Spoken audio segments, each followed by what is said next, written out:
Sammy, we're coming off a win over West Coast in Perth. Pretty blistering conditions. How did the team pull up after that one?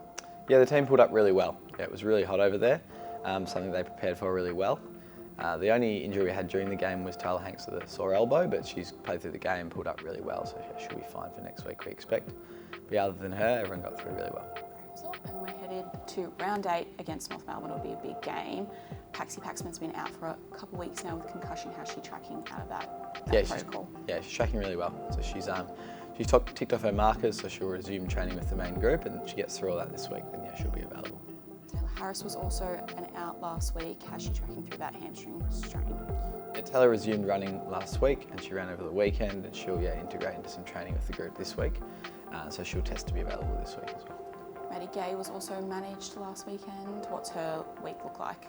Yeah, much like what happened earlier in the season, we're just looking after her through this season. She had quite an interrupted pre-season, so she was a bit sore coming off the Adelaide games. We looked after her on the weekend, so she'll train with the main group this week and look to be available this weekend.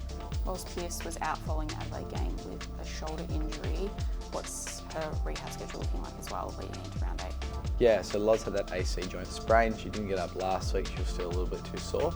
She's put together a good session on the weekend, and she'll also join training with the main group in some capacity today, and then look to do some more on Thursday. And if she gets through that, she could be available as well. And just lastly, Gabby Cohen, she was a late out following Thursday's training last week. What happened there with Gabby?